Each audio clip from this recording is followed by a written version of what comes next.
হরে কৃষ্ণ। মোক্ষদা একাদশী ব্রত মাহাত্ম কথা পাঠ ও শ্রবণ করুন। যুধিষ্ঠির বললেন, হে বিষ্ণু, আপনাকে আমি বন্দনা করি। আপনি ত্রিলোকের সুখদায়ক, বিশ্বেশ্বর, বিশ্বপালক ও পুরুষোত্তম। আমার একটি সংশয় আছে, অঘ্রাণ মাসের শুক্লপক্ষের যে একাদশী, তার নাম কি, বিধি বা কি? কোন দেবতা এই একাদশীতে পূজিত হন তা আমায় বলুন। ভগবান শ্রীকৃষ্ণ বললেন, হে মহারাজ, আপনি উত্তম প্রশ্ন জিজ্ঞাসা করেছেন, যার মাধ্যমে আপনার যশ চতুর্দিকে বিস্তৃত হবে। এখন এই একাদশীর কথা আমি বর্ণনা করছি, যা শোনা মাত্রই বাজপেয় যজ্ঞের ফল লাভ হয়। অগ্রহায়ণ মাসের শুক্লপক্ষের এই একাদশী মোক্ষদা নামে পরিচিত, সর্বপাপ নাশিনী ও ব্রতের মধ্যে সর্বশ্রেষ্ঠা। এই একাদশীর দেবতা শ্রী দামোদর। তুলসী মঞ্জুরি, ধূপ, দীপ ইত্যাদি উপচারের শাস্ত্র বিধি অনুসারে শ্রী দামোদরের পূজা করতে হবে। পূর্ব বর্ণিত বিধি অনুসারে দশমী ও একাদশী পালন করতে হবে। এই উপবাস দিনে স্তব স্তুতির নিত্য গীত আদি সহ রাত্রি জাগরণ করা কর্তব্য। হে মহারাজ, প্রসঙ্গক্রমে একটি অলৌকিক কাহিনী আমি বলছি। মনোযোগ দিয়ে এই ইতিহাস শ্রবণ মাত্রই সর্ব পাপ ক্ষয় হয়। যে পিতৃপুরুষরা নিজ নিজ পাপে অধজনী প্রাপ্ত হয়েছে, এই ব্রত পালনের পূর্ণ ফল বিন্দুমাত্র তাদেরকে দান করলে তারাও মুক্তি লাভের যোগ্য হন। কোনো এক সময় মনোরম চম্পক নগরে বৈখানস নামে এক রাজা ছিলেন। তিনি ছিলেন সমস্ত বৈষ্ণব সদ্গুণে বিভূষিত। প্রজাদের তিনি পুত্রের মতন পালন করতেন। তার রাজ্যে বহু বেদজ্ঞ ব্রাহ্মণ বাস করতেন।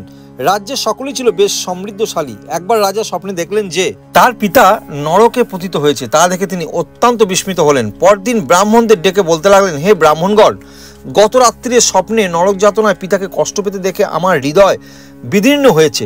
তিনি আমাকে লক্ষ্য করে বলতে লাগলেন, হে পুত্র, তুমি আমাকে নরক সমুদ্র থেকে উদ্ধার করো। তার সেই অবস্থা দেখে আমার অন্তরে সুখ নেই। আমার এই বিশাল রাজ্য, স্ত্রী, পুত্র, কিছুতেই আমি শান্তি পাচ্ছি না। কি করি, কোথায় যাই, কিছুই বুঝতে পারছি না। আমার পূর্বপুরুষরা মুক্তি লাভ করতে পারেন এমন কোনো পুণ্যব্রত, তপস্যা বা যোগের কথা আমাকে উপদেশ করুন, আমি তা অনুষ্ঠান করব। আমার মতো পুত্র বর্তমান থাকা সত্ত্বেও যদি পিতামাতা পূর্বপুরুষরা যদি নরক যাতনা ভোগ করতে থাকে, তবে সে পুত্রের কি প্রয়োজন? ব্রাহ্মণগণ বললেন, হে মহারাজ, আপনার রাজ্যের কাছেই মহর্ষি পর্বতমুনির আশ্রম রয়েছে। তিনি ত্রিকালজ্ঞ, তার কাছে আপনার মুক্তির উপায় জানতে পারবেন। ব্রাহ্মণদের উপদেশ শ্রবণ করে মহাত্মা বৈখানস তাদের সঙ্গে নিয়ে সেই পর্বত মুনির আশ্রমে গমন করলেন। তারা দূর থেকে ঋষিবরকে ষষ্ঠাঙ্গ প্রণাম করে তার কাছে গেলেন। মুনিবর রাজাকে কুশল বার্তা জিজ্ঞাসা করলেন। রাজা বললেন, হে প্রভু, আপনার কৃপায় আমার সবই কুশল।